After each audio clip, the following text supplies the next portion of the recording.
Welcome, everyone. Episode 17 of the Dolphins Make Me Cry podcast, coming off a back-to-back victory last week at home against the Las Vegas Raiders. The Dolphins now set their sights playing the New England Patriots at home again, looking to get themselves from 2-6 to 5-6 to get to a 3-game win streak, and then take us into a rare Thanksgiving night game in Lambeau against the Green Bay Packers. So a lot to unpack here today. But when you look at last week, the Dolphins did what they needed to do. They beat an inferior team. You saw a lot of different things that we've been talking about every week around the offense, kind of that next evolution of the offense. The run game was not as good, not as effective. And it's kind of interesting now, Raheem Mostert's kind of gotten I don't want to say bench treatment, but certainly a lot less carries treatment due to a couple fumbles 3 weeks ago. I do think he'll get himself back into the mix because the way running backs go, these guys get hurt. But A-Chain, your number one back, didn't have a great rushing game, a little bit better pass catching out of the backfield. And kind of the wild card here is really where they go with Jalen Wright. A lot of fans have been screaming for him to play more, but I'm not seeing that second level burst from him. And they need to kind of get back into their swing of things with the run game. Last week just wasn't their day from a run perspective. But overall, offensively, you're efficient.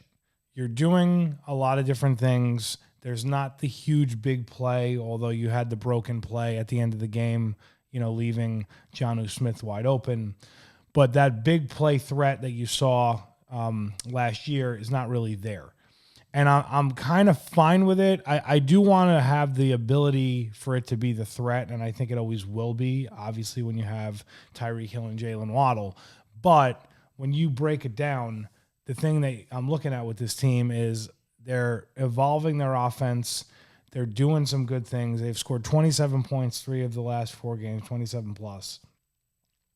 And they're doing what they have to do offensively. Tua has been, as advertised, he's been very, very good, very efficient. Offense is humming, which is great. I do see some cracks in the foundation from the offensive line.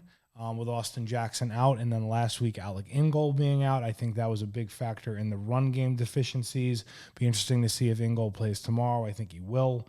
I think they need him to really be that extra factor of physicality that they don't necessarily have on the offensive line in general. And if you actually go back and look at the last New England game, Alec Ingold had a very, very great blocking game, and then he got rewarded with a touchdown. So it's going to be very, very big, in my opinion, if he is playing against New England, and then obviously on the short week against the Packers. But, bottom line, last week, they did enough.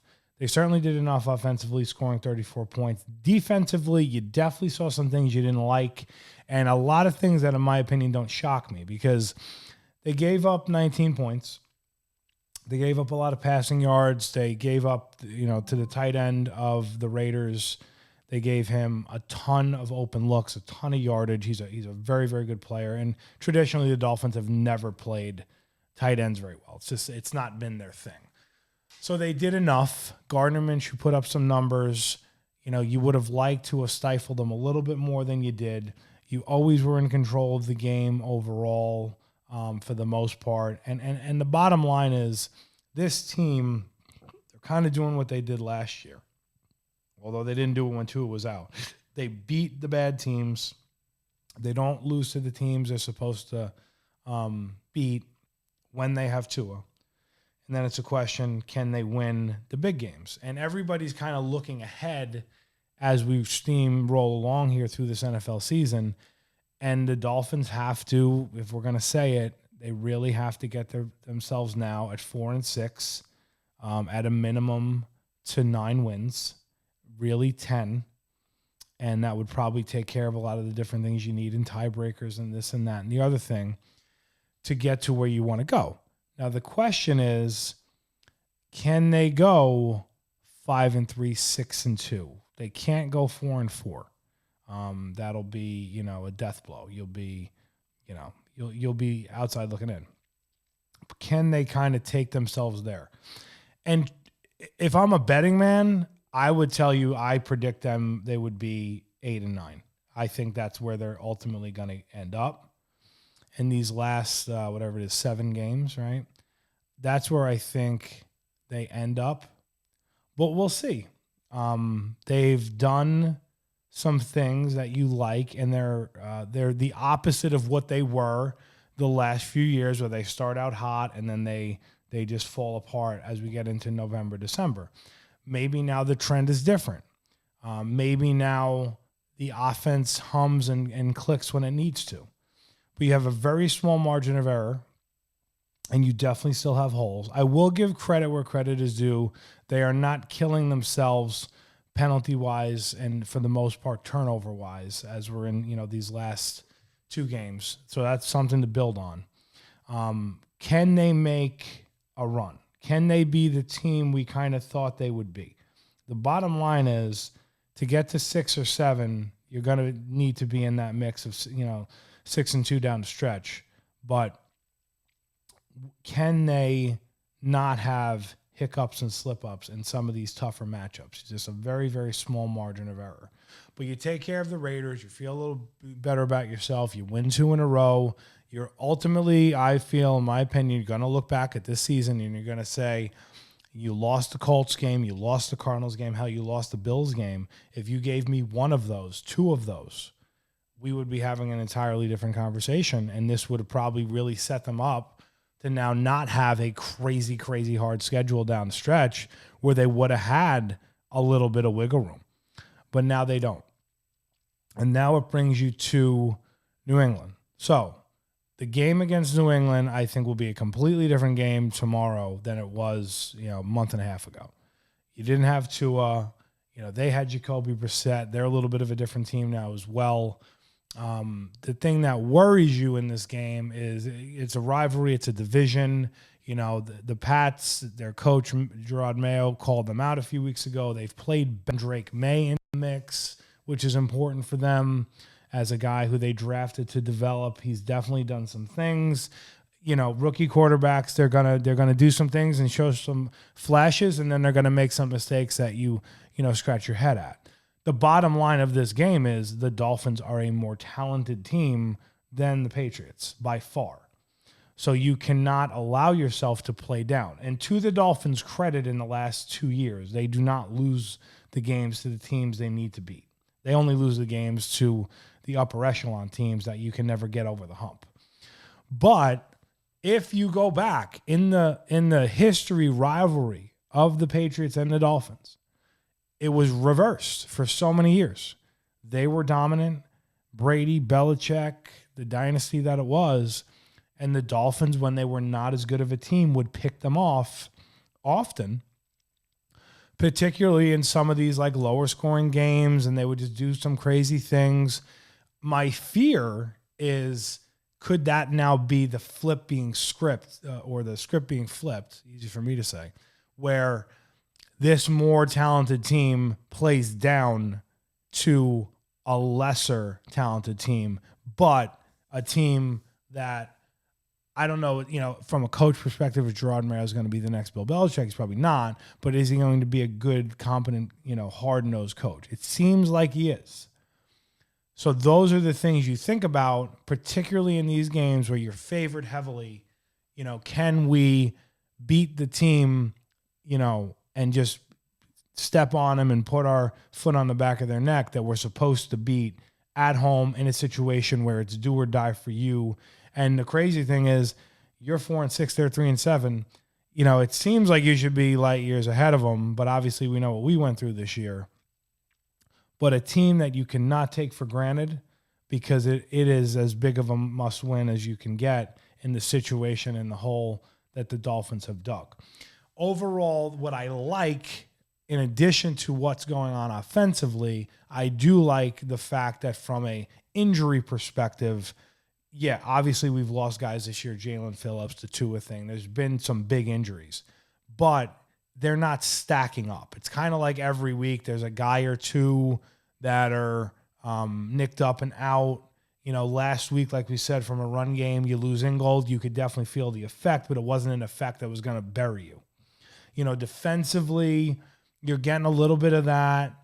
But like we said 2 weeks ago, you get Sealer, you get Holland, you got a different game. Jordan Poyer is not playing well. It'll be interesting to see what they do with him. Do they bench him? Do they put more Drake May?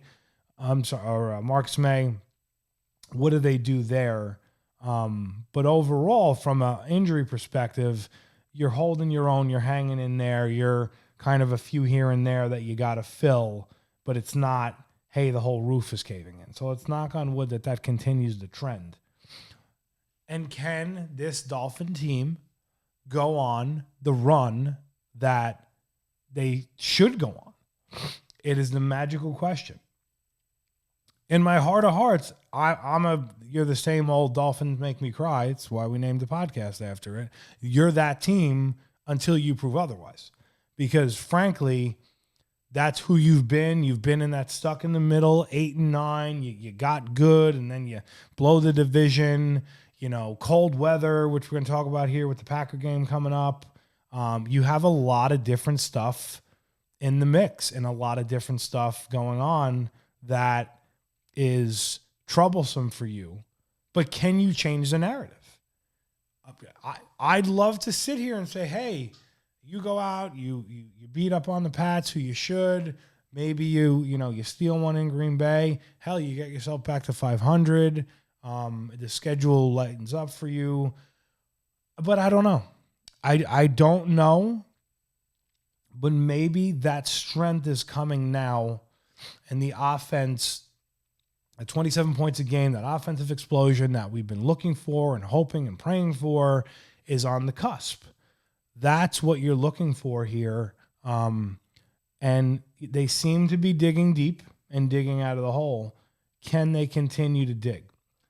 The first thing you cannot do is you cannot overlook the Patriots, because they will beat you. They're coming down here. They got nothing to lose. They're a young team. They got a young QB.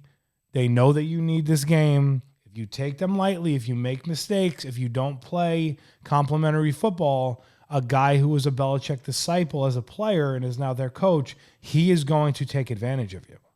1,000%. Now, will he have the firepower to take advantage of your mistakes? He may not. You might get a little bit of a scare. But you need to play your game. We need to walk out of this game convinced that the Dolphins are in a decent position. They win 3 in a row. They get themselves to 5-6. We take our chances in Green Bay in what's going to be a very, very tough spot. Short week. We're already talking about cold weather, snow, Thanksgiving. They're a pretty good team. Not great. I mean, I can spoil the pick for me now. I have, even irregardless of what happens this week with both teams, barring a starting quarterback getting hurt. I take the Packers. But it is a game that you, as a good team yourself, can win and really set yourself up. If you can get Pats, Packers, and get to 500 with a mini bye and home at the Jets, now we got something. But we don't want to get ahead of ourselves, because every time we do as Dolphin fans, we kick ourselves later. Get through tomorrow, one play at a time, have a balanced offense, run the ball, hit some big plays, and get yourself in a better rhythm defensively. Last week, they did some things, not enough turnovers created, not enough pressure and sacks created. They let them do way too much for what they should have been able to do, and that's an indictment of the defense. Now, obviously, the week before, we saw a lot of great things in LA against the Rams. But I think we're still trying to figure out what this defense is. I think they're a decent defense. I don't think they're good. They're certainly not great. I think they have flashes that they can be good, but I think they're decent. Now, you just got to hope and pray, if you're getting the offensive production and decent special teams, that they're not going to kill you. That you can hold a team to 21 and you can score 28. And away we go. That's kind of how you're going to be playing this, because there's not enough firepower on the D-line to stop the run, albeit in fairness, they've done a pretty good job overall. They haven't gotten killed by it. But the lack of pass rush that's not generated by a lot of different stunts and gadgets and gizmos and different blitzes, that is very hard to overcome. You can do it for a little bit. You can do it against the bad teams, and you got some guys in there that'll make some plays, but overall, can they make the huge difference to take that D-line and that pressure to the next level to really take over games?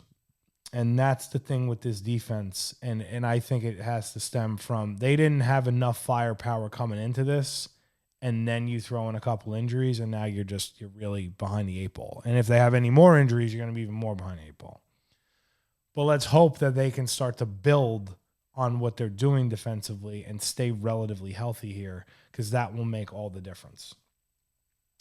So it's a very, very interesting time. It's going to be really interesting to see where the Dolphins take this. Do they really, really write the season, or is this just kind of a smokescreen? Hey, we're still here and we're technically alive, but we're really not. The first thing I would say to that is you cannot have a hiccup against the Patriots at home. You just can't do it. If you do, you don't deserve to make the playoffs. And that's just the bottom line. So, as we have a lot going on, we have Steve Gio's Dolphins pick in the league where they play for pay. Patriots at Dolphins, Hard Rock Stadium, 1 o'clock. The Dolphins favored by 7.5, over under 44. And I saw the 7.5 and I was a little about it. I don't know. Don't love a 7.5, but I understand a 7.5. And looking at this pick and a prediction, originally I was going to say Dolphins win, but they don't cover. But as I've started to really break it down, I am going to believe. I know I'll probably kick myself because every time they suck us in, they're like the mob. They suck us in, and then we regret it later.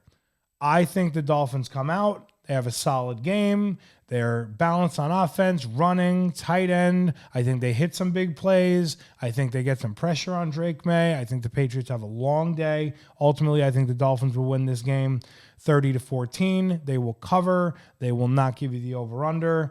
That's what I feel. And I think you'll walk away saying, man, okay, we did what we had to do. And let's go take our chances on Thanksgiving in the frigid field in Lambeau.